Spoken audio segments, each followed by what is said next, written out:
China কি সত্যি ভারতের সঙ্গে এই ধরনের দ্বন্দ্বে আসবে? চায়না কি সত্যি বঙ্গোপসাগরে নিজেদের নিয়ন্ত্রণ কায়েম করার চেষ্টা করবে? যে ভাবনা নিয়ে বাংলাদেশ খুব মজা করছে সেটা হচ্ছে গিয়ে ভারতকে টাইট দেওয়া যাবে, সেটা কি আসলে হবে? সত্যি কি স্ট্রিং অফ পার্লস টাইটেন্স হয়ে গেলে ভারতের ওপর কি খারাপ প্রভাব পড়তে পারে?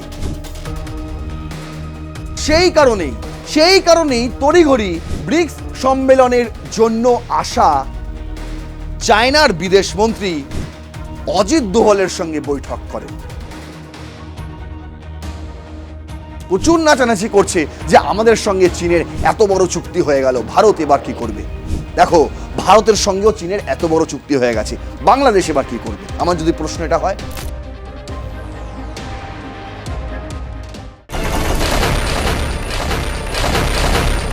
ডক্টর মোহাম্মদ ইউনূস উপদেষ্টা হিসেবে অন্তর্বর্তী সরকারের শাসন ক্ষমতায় আসার পর ভারতের কাছ থেকে যে প্রজেক্ট প্রত্যাহার করে নিয়েছিলেন, নির্বাচিত বিএনপি সরকারের আমলে প্রধানমন্ত্রী তারেক রহমান শাসনকালে আসার পর সেই প্রজেক্টটি এবার চীনের হাতে তুলে দিয়ে এলেন। আমি কার কথা বলছি? মোংলা পোর্টের কথা বলছি। সেই মোংলা পোর্টে ইকোনমিক করিডর তৈরি করার যে প্রজেক্টটি ভারতের হাতে ছিল এতদিন, প্রায় 2015 সাল থেকে, সেটি এবার চীনের হাতে চলে গেল। এর ফলে কি হবে? এর ফলে চীন তাদের যে বিআরআই, সেই বিআরআই এর আরও সুস্পষ্ট পথ তৈরি করতে পারবে এবং মোংলা পোর্টের নিয়ন্ত্রণ চীন পেয়ে গেলে তাদের সুবিধা লাভ ছাড়া ক্ষতি নেই কিছু, এবং সেইখানে বিশেষ করে বঙ্গোপসাগরে তাদের নিয়ন্ত্রণ আরও মজবুত করতে পারবে। এসব নিয়ে চীন কিন্তু বিশাল লাভবান হবে। কিন্তু বাংলাদেশ সেসব নিয়ে ভাবিত নয়। বাংলাদেশ ভাবিত যে ভারতকে টাইট দেওয়া গিয়েছে, ভারতকে শায়েস্তা করা যাবে। কেন? বঙ্গোপসাগরে চীনের উপস্থিতি রইলে, বঙ্গোপসাগরে চীনের নিয়ন্ত্রণ মজবুত হলে ভারত কিছুটা ব্যাকফুটে যাবে, আর উত্তর পূর্বের রাজ্যগুলির সঙ্গে দিল্লির দূরত্ব আরও তৈরি করা সম্ভব হবে বলে বাংলাদেশ এখন খুব লাফাচ্ছে। আর সেই কারণে সরকার থেকে শুরু করে, সরকার পক্ষের দলগুলি থেকে শুরু করে বিরোধী পক্ষের দলগুলি, প্রায় এখন প্রত্যেকটি দলের সংসদ সদস্য সংসদ কাঁপাচ্ছে এবং এই মুহূর্তে বিএনপি সরকারের প্রধানমন্ত্রী তারেক রহমানের ভূয়সী প্রশংসায় তারা ঢলে পড়ছে। কিন্তু চায়না কি সত্যি ভারতের সঙ্গে এই ধরনের দ্বন্দ্বে আসবে? চায়না কি সত্যি বঙ্গোপসাগরে নিজেদের নিয়ন্ত্রণ কায়েম করার চেষ্টা করবে? কেন এই প্রশ্নগুলো তুলছি? তার কারণ যতটুকু আপনারা দেখেছেন মোংলা পোর্টকে নিয়ে, এখন অনেকেই সবাই জানেন যা যা অস্থিরতা তৈরি হয়েছে ভারত বাংলাদেশের সঙ্গে এই মোংলা পোর্টের ক্ষমতা, নিয়ন্ত্রণ বলতে পারেন, হস্তান্তরের পর।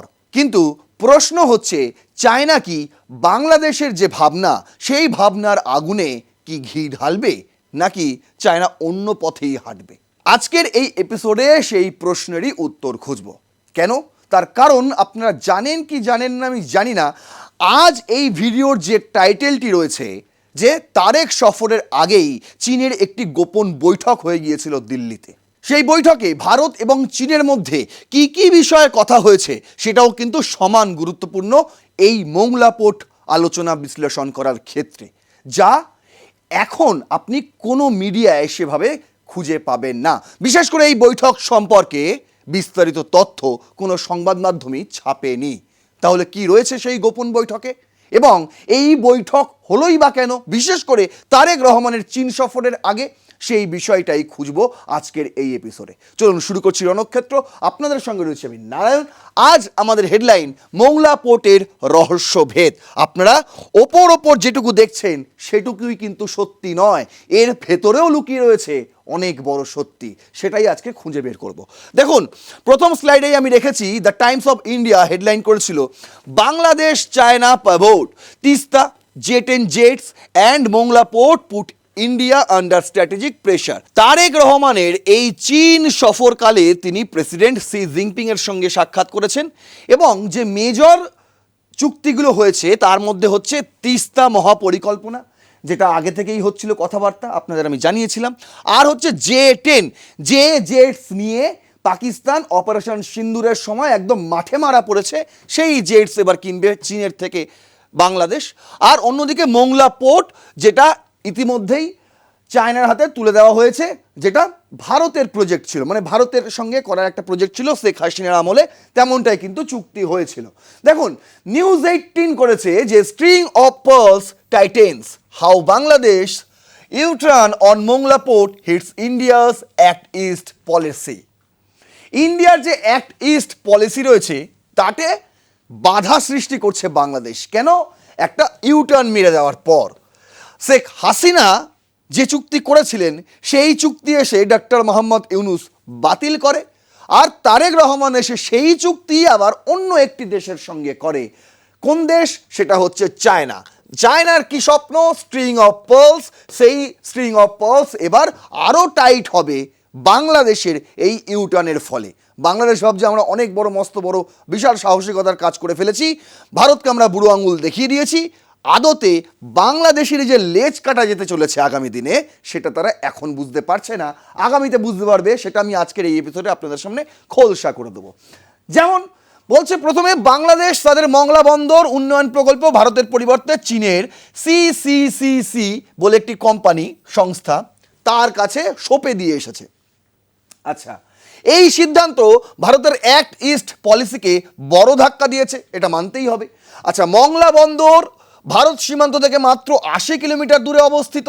এর ফলে সেখানে যদি চীন এসে তাদের কার্যক্রম চালায়, চীন এসে যদি সেখানকার ওই ইকোনমিক করিডর তৈরি করে, তাহলে সেখানে চীনা অনেক ইনভেস্টমেন্ট থাকবে, চীনা শ্রমিক থাকবে, চীনা ইঞ্জিনিয়ার থাকবে, বলা যায় না চীনা সামরিক ক্ষেত্রের লোকজনও হয়তো থাকতে পারে। সেক্ষেত্রে ভারতের এই পক্ষে কিন্তু অনেক রকম সমস্যা দেখা দিলেও দেখা যেতে পারে। তার সবচেয়ে বড় কারণ হচ্ছে চীন এখানে উন্নত ম্যারিটাইম সার্ভিলেন্স ও ইন্টেলিজেন্স সিস্টেম বসাতে পারে বলে ভারতীয় গোয়েন্দারা ইতিমধ্যেই আশঙ্কা প্রকাশ করছে। আর অন্যদিকে বাংলাদেশ চীনের সাথে 110 একর ইন্ডাস্ট্রিয়াল ইকোনমিক জোন তৈরি করছে এই মংলা পোর্ট অন্দরে।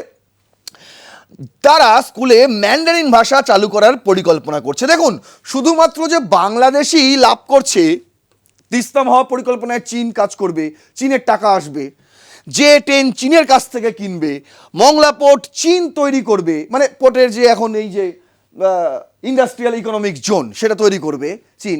সব কিছুতেই তো আপনারা ভাবছেন বাংলাদেশ সুবিধা পাচ্ছে, আসলে কি তাই?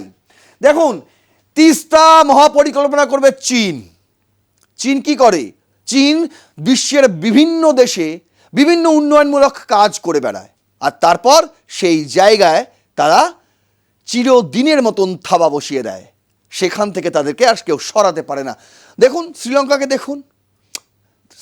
দেখুন, ভারত কিন্তু তা করে না। ভারত যদি করতো তাহলে 71-ই অনেক কিছু করতে পারতো। ঠিক আছে, আমি সেদিকে যাচ্ছি না, আমি শুধু বলছি চীন এর পরিবর্তে অনেক কিছু শর্ত রেখেছে। এক হচ্ছে BRI। তারা দেখছে যে মংলা পোর্ট যদি আমাদের নিয়ন্ত্রণে চলে আসে, BRI এর জন্য একটা সুস্পষ্ট পথ আমরা পেয়ে গেলাম। আর এই BRI নিয়ে কিন্তু তারেক রহমানকে শি জিনপিং বলেওছে যে BRI যাতে খুব সুন্দরভাবে হয়, এইটা আপনি কিন্তু দেখবেন বাংলাদেশ, বিশেষ করে বাংলাদেশের ওপর থেকে যে লাইন আমাদের যাচ্ছে সেটা কেন কোনো রকমভাবে বাধাগ্রস্ত না হয়। আর অন্যদিকে বাংলাদেশের স্কুলগুলিতে ম্যান্ডারিন ভাষা চালু করার একটা প্রস্তাব দিয়েছে, যেটা তারেক রহমান মেনেও নিয়েছেন। এই খবর কি প্রচারিত হয়েছে বাংলাদেশে আমি জানি না, তবে কিন্তু এই চুক্তিটাও হয়েছে। বাংলাদেশের প্রতিটি স্কুলে চীনের যে ম্যান্ডারিন ভাষা, সেই ভাষা চালু করতে হবে। যদি না করে তাহলে এই পরিকল্পনাগুলো বিষবাও জলে। অন্যদিকে বাংলাদেশ ভারতীয় ট্রানজিট নেটওয়ার্কের ওপর নির্ভরতা কমিয়ে চীনমুখী হচ্ছে। চীন তিস্তা নদীতে মেঘা ড্যাম, চীন বাংলাদেশ মিয়ানমার ইকোনমিক করিডর দ্রুত এগিয়ে নিয়ে যাচ্ছে। এসব পদক্ষেপ ভারতের পূর্বাঞ্চলে চীনের স্ট্রিং অফ পার্লস কৌশলকে আরও শক্তিশালী করছে। কিন্তু যে গল্প নিয়ে বাংলাদেশ খুব মজা করছে, যে ভাবনা নিয়ে বাংলাদেশ খুব মজা করছে, সেটা হচ্ছে গিয়ে ভারতকে টাইট দেওয়া যাবে। সেটা কি আসলে হবে? সত্যি কি স্ট্রিং অফ পার্লস টাইটেন্স হয়ে গেলে ভারতের ওপর কি খারাপ প্রভাব পড়তে পারে? কেন বলছি? তার কারণ রয়েছে অনেকগুলি। দেখুন, সেই বিষয়ই হেডলাইন করেছিল ইন্ডিয়া টুডে। বলছে কি, ইন্ডিয়া লুজেস কি Bangladesh port project to China, should Delhi be concerned. দিল্লির কনসার্ন হওয়ার যুক্তি রয়েছে? আদৌ কি দিল্লি কনসার্ন এসব নিয়ে? প্রথমত আপনাকে ভাবতে হবে এই হচ্ছে একটা চট্টগ্রাম পোর্ট, যেটা মেজর পোর্ট বাংলাদেশের এই মুহূর্তে। আরেকটি হচ্ছে মোংলা পোর্ট, আর এই মোংলা পোর্টকে ঘিরেই তৈরি হবে economic zone, industrial economic zone. আর এই হচ্ছে বিআরআই এর রুট ম্যাপ। প্রথমে আপনাকে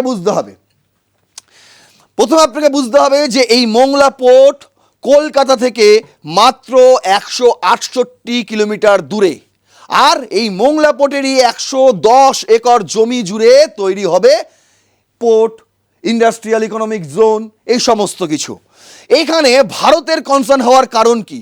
বলছে for India the concern is two fold. দুটো কারণ রয়েছে। এক, ফার্স্ট, এ স্ট্র্যাটেজিক্যালি কি project has slipped out of its hands. মানে একটা কি প্রজেক্ট ছিল? অবশ্যই মোংলা পোর্ট যদি আমরা করতাম, এই ধরনের ইকোনমিক ইন্ডাস্ট্রিয়াল জোন আমরা যদি তৈরি করতাম ভারত, তাহলে এখানে ভারতের একটা নিয়ন্ত্রণ থাকতো, যেটা এই মুহূর্তে আর থাকছে না। অন্যদিকে secondly, it opens the door for a larger Chinese presence in the Bay of Bengal and the wider Indian Ocean region. আর অন্যদিকে কি কনসার্ন থাকতে পারে? আরও একটি সমস্যা হলো কি, এই বঙ্গোপসাগরে চাইনিজ নিয়ন্ত্রণ কিন্তু আগামী দিনে বাড়তে পারে শুধুমাত্র এই মোংলা পোর্টকে কেন্দ্র করে। Even though investment in a port project does not automatically mean military access, যদিও বলা হচ্ছে যে এই পোর্টে দায়িত্ব পাওয়ার পরেই যে চীন এখানে মিলিটারি অ্যাক্সেস তারা পাঠিয়ে দেবে তা কিন্তু নয়। কিন্তু China has previously been accused of using overseas ports where it has invested for intelligence gathering and surveillance activities. যদিও চায়না এই ধরনের কার্যক্রম এর আগেও করেছে, যে পোর্ট উন্নয়নের নামে সেখানে সেই পোর্ট তারা লিজ নিয়ে নেয় কিংবা সেই পোর্টে তারা ইনভেস্ট করে, এবং সেই পোর্টে সেই দেশের অজান্তেই তারা কি করে, ইন্টেলিজেন্স গ্যাদারিং করে, সার্ভিলেন্স অ্যাক্টিভিটিস তারা সেখানে করে থাকে।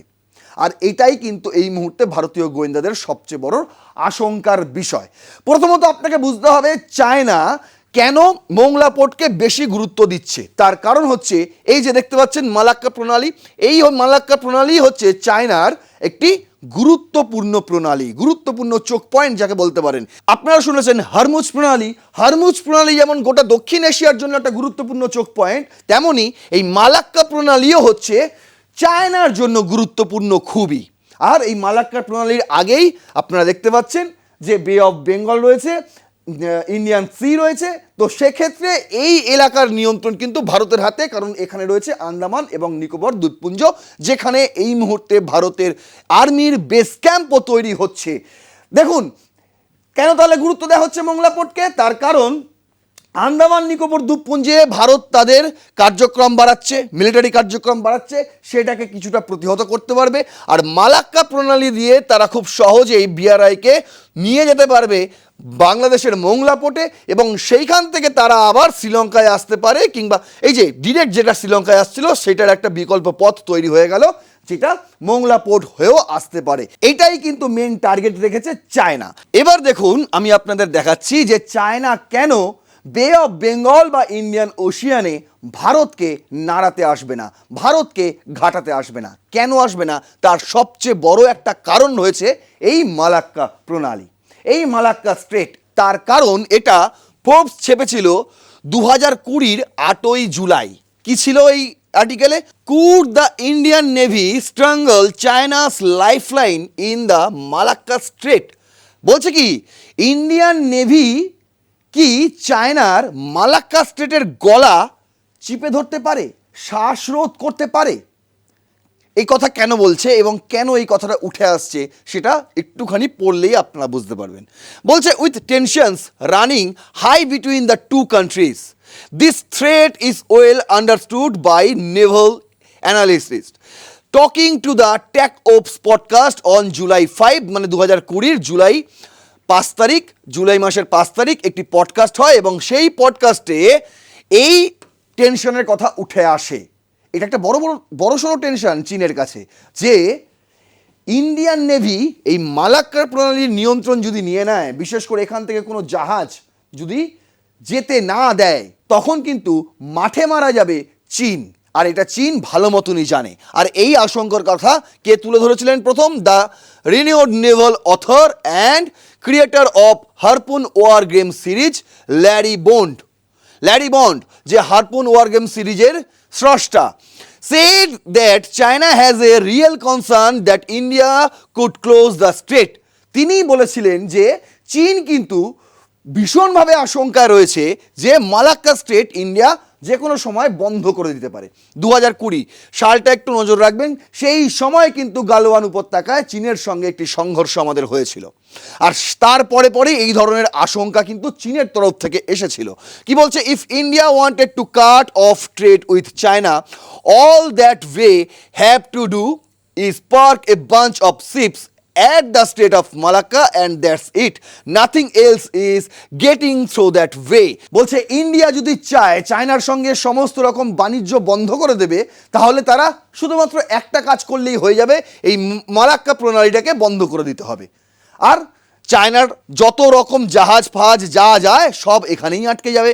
তারপর কি বলছে? As part of the belt and road initiative they are building a new port in Pakistan and the opening of the northern sea route in the Arctic could create a polar silk road both offer ways around the Malacca vulnerability.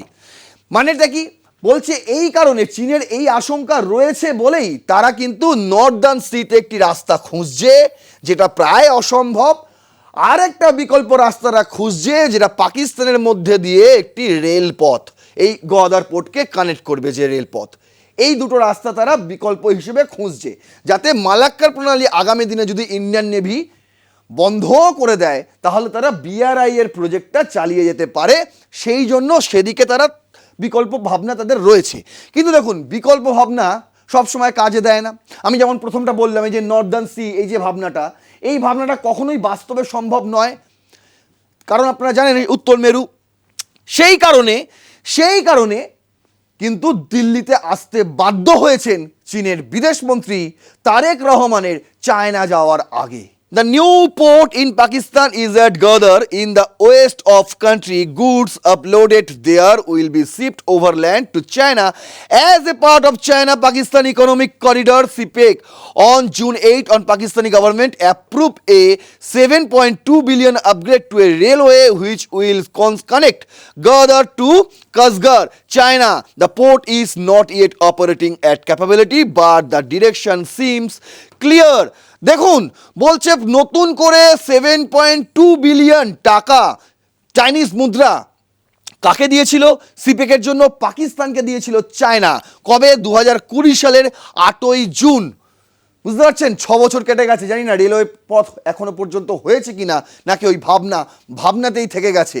এটা যদি railway পথটা হয়ে যায় তখন কি হবে? তখন চায়নার জন্য আসা বিভিন্ন দ্রব্য এই গদার বন্দরে আনলোড হবে এবং সেখান থেকে রেল পথে এবং স্থলপথে চায়নায় নিয়ে চলে যাবে। একদম সুন্দর বিকল্প পথ যদি আপনি মালাক্কা প্রণালীটাকে এড়াতে চান। কিন্তু চীন জানে এই পথ আগামী দিনে অনেক কঠিন হতে পারে, কারণ পাকিস্তানের তো কোনো মতিগতির ঠিক নেই। পাকিস্তান আবার কখন ডোনাল্ড ট্রাম্পের কথায় কখন কি করে বসে তার কোনো ঠিক নেই। তাই তারা এই মালাক্কা প্রণালীটাকেই নিশ্চিত করতে চাইছে। আর সেই কারণেই তড়িঘড়ি ব্রিক্স সম্মেলনের জন্য আসা চায়নার বিদেশমন্ত্রী অজিত দোভালের সঙ্গে বৈঠক করেন। শুনতে অবাক লাগছে? শুনতে অবাক লাগলেও এটাই সত্যি। দেখুন, defence HQ the Times of India করেছিল এই হেডলাইন, বলছে on BRICS sidelines Doval Wang Yi meet note progress towards gradual normalisations of ties. দুই দেশের মধ্যে দ্বিপাক্ষিক সম্পর্কে একটি নতুন উচ্চতা, নতুন মান যুক্ত করেছে এই বৈঠক, অজিত দোভাল এবং ওয়াং হির বৈঠক। আর এই বৈঠক হয় তারেক রহমান চীন সফরে যাওয়ার আগেই। এই বৈঠকে কি কি আলোচনা হয়েছিল সেটা এবার আপনাদের জানাবো। দেখুন, পুরোটাই খোলসা হয়ে যাবে। অজিত দোভাল ও চীনের বিদেশমন্ত্রী ওয়াং ই ব্রিক্স NSA মিটিংয়ের সাইডলাইনে তারা একটি বৈঠক করেন। এই দুই পক্ষ দ্বিপাক্ষিক সম্পর্ককে ধীরে ধীরে স্বাভাবিকরণের অগ্রগতি লক্ষ্য করেছে। বৈঠকে সীমান্ত শান্তি, সম্পর্ক স্বাভাবিকরণ ও বাণিজ্য বৃদ্ধি নিয়ে আলোচনা হয়েছে। দোভাল মূলত স্থিতিশীল অনুমান সম্মানযোগ্য ও গঠনমূলক দ্বিপাক্ষিক সম্পর্কের ওপর জোর দিয়েছেন। ওয়াং হি দুই দেশের মূল স্বার্থের প্রতি সম্মান ও নেতাদের ঐকমত্য বাস্তবায়নের ওপর গুরুত্ব দিয়েছেন। চীন সীমান্তে শান্তি বজায় রাখার বিনিময়ে বাণিজ্য বাড়ানো ও ব্রিক্সে সমর্থন চেয়েছে। দেখুন, ব্রিক্স সম্মেলন হতে চলেছে, ভারতে অনুষ্ঠিত চলেছে আগামীতে, এই বছরইতে হবে, এবং সেই সম্মেলনে শি জিনপিংয়ের আসার চান্স কিন্তু সম্ভাবনা খুবই রয়েছে। যেরকম পুতিন ভারতে আসছেই এমনটা ঘোষণা করে দেওয়া হয়েছে, আর সেই সফরেই হয়তো ডলারাইজেশনের একটি রূপরেখা তৈরি করা হতে পারে, বিশেষ করে ব্রিক্স কয়েন, সেটা আমি আপনাদের আগেই জানিয়েছি। এবার সেই বিষয়ে ভারতের কিন্তু অতটাও মত নেই, কারণ ভারত চায় ডলার থাকুক, ডলারের নিয়ন্ত্রণ থাকুক, কিন্তু এখানে ভারতেরও লাভ রয়েছে। কিন্তু এবার ব্রিক্স কয়েনের পক্ষে ভারতের সমর্থন আদায় করার জন্য কিছু শর্ত চাপানো হয়েছে, বলতে পারেন ঘুষ। কে চাপিয়েছেন? এই ঘুষ কে দিয়েছেন? ওয়াং হি। তারা কিন্তু বলেছে যে আমরা সীমান্তে শান্তি বজায় রাখবো, একদম কথা দিয়েছে। তার ফলে কি করতে হবে? তার ফলে ব্রিক্সে চীনের যে শর্তগুলো রয়েছে সেই শর্তকে সমর্থন জানাতে হবে ভারতকে, সেরকম প্রস্তাব দিয়েছেন তিনি অজিত দোভালকে। ভাবুন, অজিত দোভাল আমাদের নিরাপত্তা উপদেষ্টা, জাতীয় নিরাপত্তা উপদেষ্টা, তার সঙ্গে চীনের বিদেশমন্ত্রী এসে এই ধরনের আলোচনা করছে। ভাবা যায়? ভাবা যায়? খালি দেখুন, তারপরেই দোভাল কিন্তু স্পষ্ট করে দিয়েছেন যে সীমান্তে অশান্তি আর বাণিজ্য একসঙ্গে চলতে পারে না। ইতিমধ্যে আপনাদের বলে দিই, বাণিজ্যের জন্য ভারতকে দরকার চীনের। কেন দরকার? সেই যে গণ্ডগোলটা হয়েছিল চীনের সঙ্গে ভারতের, তারপর থেকে আমরা কি করেছিলাম? চীনের একাধিক জিনিস বর্জন করেছিলাম। টিকটক সহ একাধিক অ্যাপ ভারতে এখনও নিষিদ্ধ। আমাদের সঙ্গে চায়নার যে বাণিজ্য সেটাও অনেক তুলনায় কমে গিয়েছিল, সেটা বাড়ানোর দরকার এখন চায়নার কাছে। তার কারণ কি? তার কারণ পশ্চিমা দেশগুলোতে চায়নার বিস্তার এখন কমছে, চায়নাতে প্রচুর পরিমাণে প্রোডাক্ট হয় এবং সেই প্রোডাক্ট বিশ্বের বাজারে তারা বিক্রি করতে পারছে না, সেই দেশ তাদের নেই। আর সেখানে দাঁড়িয়ে ভারত একটা বিশাল বড় মার্কেট, আর সেই মার্কেটে পেতে চাইছে চীন। আর সেই জন্যই কিন্তু তড়িঘড়ি ভারত সফরে এসে ব্রিক্স সম্মেলনের আড়ালে সাইড লাইনে অজিত দোভালের সঙ্গে বৈঠক করেন চীনের বিদেশ মন্ত্রী। যখন দোভাল এই কথা বলেন যে সীমান্তে অশান্তি আর বাণিজ্য একসঙ্গে চলতে পারে না, তখন কিছুটা ব্যাকফুটে যান চীনের বিদেশমন্ত্রী। গিয়ে তিনি কি বলেন চীন ডেমচক ও ডেপসাং থেকে সেনা প্রত্যাহার করে 8 কিলোমিটার পিছিয়ে যাওয়ার এবং বাকি 2 কিলোমিটারকে বাফার জোন করার প্রস্তাব দেয়। ভাবুন, 10 কিলোমিটার পর্যন্ত চীন তারা এগিয়ে এসেছে বলে আমরা দাবি করি, বিশেষ করে ডেমচক এবং ডেপসাং থেকে। সেখান থেকে ওই যে 10 কিলোমিটার, সেই 10 কিলোমিটার থেকে 8 কিলোমিটার তারা পিছিয়ে যাবে বলে কথা দিয়েছে এই বৈঠকে। আর মানে 10 কিলোমিটারই পিছিয়ে যাবে, 8 কিলোমিটার দূরে ওরা থাকবে, 2 কিলোমিটার আগে থাকবে কি বাফার জোন। এই প্রস্তাব তারা দিয়েছে, যদিও এই প্রস্তাবে এখনও ভারত রাজি হয়নি। কি বলেছে? বিনিময়ে ভারতকে চীনের সঙ্গে বাণিজ্য বাড়াতে হবে এবং ব্রিক্সে চীনের এজেন্ডায় সমর্থন দিতে হবে। ওই একই কথা, যেখানে দোভাল এই প্রস্তাবের সরাসরি সম্মতি না দিয়ে তিনি বলেছেন আমরা ভেবে জানাবো। মানে তিনি কায়দা করে সময় কিনে নিয়েছেন, বুঝতে পারছেন?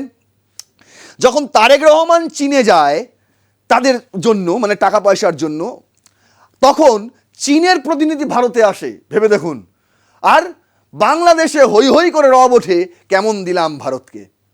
আমি এই ভিডিওটা শেষ করা পর্যন্ত আপনারা দেখবেন, তখন বুঝতে পারবেন কে কাকে আসলে দিয়েছে। আচ্ছা, তারপর চীন মালাক্কা প্রণালীতে ভারতের নৌবাহিনীর কৌশলগত সুবিধার কথা উপলব্ধি করেছে এবং সেটাও কিন্তু এই বৈঠকে উঠে এসেছে যে মালাক্কা প্রণালীকে কোনো রকমভাবে ইন্ডিয়ান নেভি দ্বারা যাতে নিয়ন্ত্রণ করা না হয়, যদি করা হয় তাহলে চীন তো মাঠে মারা পড়বে। আচ্ছা, ভারত সময় কিনছে এবং দীর্ঘমেয়াদী স্বার্থে চীনের ওপর নির্ভরতা কমানোর কৌশলও নিয়েছে। ভারত 2047 সালের মধ্যে উন্নত দেশ হওয়ার লক্ষ্যে চীনের উপর নির্ভরতা কমিয়ে সাপ্লাই চেন শক্তিশালী করছে। আর সেই কারণেই কিন্তু যে আমাদের বাণিজ্যতে যে ডেফিসিট রয়েছে, চীনের থেকে আমরা এক গাদা জিনিস কিনি, আমরা চীনকে কিছুই বিক্রি করি না, সেই ডেফিসিটও কিন্তু আগামী দিনে কমতে চলেছে। বুঝতে পারছেন? আরও বাণিজ্য আমরা কমিয়ে দেবো চীনের সঙ্গে। তখন কি হবে? আর সেইটা বোঝার পরেই কিন্তু এই তড়িঘড়ি দিল্লি সফর। বলছে চীন ভারতের বিশাল বাজার ও বিশ্বমঞ্চের সমর্থন চায় বরফে ঢাকা পাহাড়ের বিনিময়ে। আর ভারত এই মুহূর্তে স্ট্র্যাটেজিক ট্রেড অফ নিয়ে এগোচ্ছে এবং চীনকে সময় দিয়ে নিজের স্বার্থ সুরক্ষিত করছে। বৈঠককে সামনে রেখে সেপ্টেম্বরে ব্রিক্স সামিটে আরও বড় চুক্তি হতে পারে বলে একটা সম্ভাবনা রয়েছে, যেখানে দাঁড়িয়ে বাংলাদেশ প্রচুর নাচানাচি করছে যে আমাদের সঙ্গে চীনের এত বড় চুক্তি হয়ে গেল, ভারত এবার কি করবে। দেখো, ভারতের সঙ্গেও চীনের এত বড় চুক্তি হয়ে গেছে, বাংলাদেশ এবার কি করবে। আমার যদি প্রশ্ন এটা হয়, দেখুন কোনটা বেশি বড় চীনের কাছে, ভালো করে বোঝার চেষ্টা করবেন। কোনটা বেশি বড় চীনের কাছে, মংলা পোর্ট না মালাক্কা প্রণালী, কোনটা? যদি মংলা পোর্ট হয়ে থাকে তাহলে ঠিক আছে, মংলা পোর্টের নিয়ন্ত্রণ নিক, ভারতকে শায়েস্তা করুক, ভারত বুঝে নেবে কি করতে হয় না হয়। আর চীন যদি মালাক্কা প্রণালীতে কোনো রকম অশান্তি না চায়, তাহলে শুকনো ঘা করতে ভারতকেও আঘাত করবে না চীন, এমনটাই কিন্তু আন্তর্জাতিক বিশ্লেষকদের পর্যবেক্ষণ। আশা করি এই ভিডিওতে আপনাদের সমস্তটা ক্লিয়ার করতে পেরেছি। কি রয়েছে এই মংলা পোর্টের আসল রহস্য, সেটাও আপনাদের সামনে এই মুহূর্তে ক্লিয়ার করে দিতে পেরেছি। যদি মনে হয় ভিডিওটি ইনফরমেটিভ, তাহলে অবশ্যই শেয়ার করবেন, আরও 5 জনকে দেখার সুযোগ করে দেবেন। আপনার মূল্যবান বক্তব্য অবশ্যই কমেন্ট বক্সে লিখবেন এবং লাইক করবেন ভিডিওটি, সাবস্ক্রাইব করবেন আর প্লাস নিউজ 24/7 দেখতে থাকুন রণক্ষেত্র। জয় হিন্দ, বন্দে মাতরম। কি রে, তোর বেশ র্যাশ হয়েছে দেখছি। হ্যাঁ রে, কি করবো বলতো, র্যাশগুলো কিছুতেই কমছে না। অনেক কিছু ইউজ করলাম তবুও কমছে না। আমার মনে হয় তোকে কোনো একজন ভালো ডার্মাটোলজিস্টের কাছে দেখানো উচিত। তুই ঠিক বলেছিস, কিন্তু কোনো ভালো ডার্মাটোলজিস্ট থাকলে একটু সাজেস্ট কর না প্লিজ। এই তোর তো একবার র্যাশ হয়েছিল না, তুই কোথায় দেখিয়েছিলিস? তুই একবার গৌরীদেবী হসপিটালসে দেখাতে পারিস, ওখানে ভালো এক্সপিরিয়েন্স ডার্মাটোলজিস্ট আছে। আমারও সেম প্রবলেম হয়েছিল, এখন ওখানে ট্রিটমেন্ট নিয়ে আমি এখন ঠিক আছি।